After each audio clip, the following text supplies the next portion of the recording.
তো একেবারেই পরিষ্কার।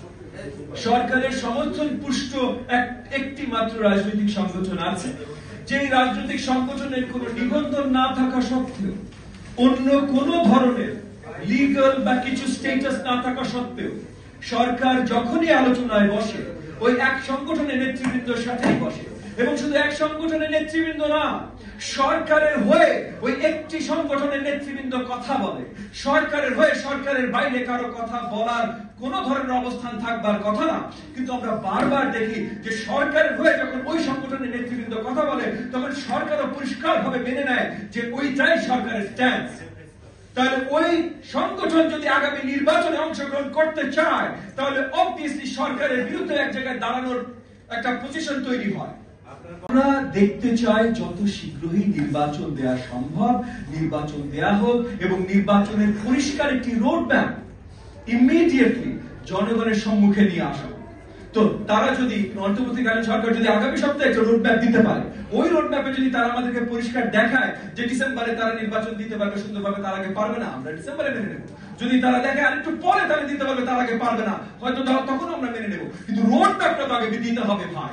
9 মাস ধরে আপনি কথা বলে যাচ্ছেন, আপনি এখন পর্যন্ত বলছেন না যে নির্বাচন কিভাবে দেবেন। আপনি শুধু একটা ধোঁয়াশার ভিতরে মানুষকে রাখছেন। অল্প সংস্কার হলে ডিসেম্বর, বেশি সংস্কার হলে জুন। বেশি সংস্কার মানে কি, অল্প সংস্কার মানে কি, কে আপনাকে সেটার ম্যান্ডেট দিয়েছে, কোনো কিছু আপনারা পরিষ্কার করছেন না। এবং এই সরকারের জন্য যারা কথা বলেন, ওই যে একটা সংগঠনের কথা বলছি, যারা কথা বলেন তারা একবারে একই কথা বলেন যে 18 কোটি জনগণের ম্যান্ডেট নিয়ে এই সরকার কাজ করছে, অন্য কারোর কোনো ম্যান্ডেট নাই। এই সরকারকে 18 কোটি ম্যান্ডেট দিল কাকে? পরিষ্কার একটু দেখাতে বলেন। এই সরকারের উপদেষ্টা মণ্ডলীর যে সদস্যরা আছেন, যারা বলছেন তাদেরকে ম্যান্ডেট আছে, প্লিজ আমার সাথে এসে বসতে বলেন বা আমাদের সাথে এসে বসতে বলেন, আপনাদের সামনে ক্যামেরা নিয়ে এসে দাঁড়ান। যদি প্রমাণ করতে পারে ভাই, তাহলে ওই মুহূর্তে তারা যবে নির্বাচন দিবেন আমরা সব মেনে নেব। কারণ নির্বাচন মানেই 18 কোটি জনগণের ম্যান্ডেট। যতক্ষণ পর্যন্ত 18 কোটি জনগণের ম্যান্ডেট আপনি নেন নাই বা নির্বাচন আপনি দেন নাই, ততক্ষণ পর্যন্ত কোনো কিছু করার আপনার কোনো ম্যান্ডেট। আপনি যদি এখন বলেন নির্বাচন আগে না আপনাদের ঘরে ঘরে বিদ্যুৎ পৌঁছায় দিব, এটা আগে। আপনাদের ঘরে ঘরে বিদ্যুৎ পৌঁছায় দিব, এটা আগে না আপনাদের ঘরে ঘরে গ্যাস পৌঁছায় দিব, এটা আগে। এই ধরনের প্রশ্ন করলে আপনি সরকারের কথা শুনতেন? আপনি মানতেন? তাহলে এই কথাটা কেন মেনে নেন? কিছু তরুণ এসে যারা জুনিয়র দেখে নাই, যারা জীবনে কোনো চাকরি করে নাই, ব্যবসা করে নাই, রাজনীতি করে নাই, কিচ্ছু করে নাই, আজকে একটা চাকরি চালাতে দিলে পারবে কিনা আপনি জানেন না, হয়তো পারবে, কিন্তু আপনি জানেন না। তারা এসে না বুঝে একটা কথা বলছে, এইটা আগে না, ওইটা আগে, ওইটা আগে। বিচার ব্যবস্থা কেমনে হয় তারা জানে ভাই? গত 15 বছর হাসিনা আমাদের উপরে একটা মামলা দিয়েছে, আমরা উকিল না হলেও শিখে যেতে বাধ্য হয়েছি বিচার ব্যবস্থা কিভাবে কাজ করে।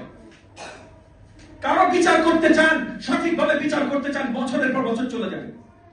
আর আপনি বলছেন যে নির্বাচিত সরকার আসলে বিচার করবে না, মানে নির্বাচিত সরকারের উপর আপনার কোনো আস্থা নাই।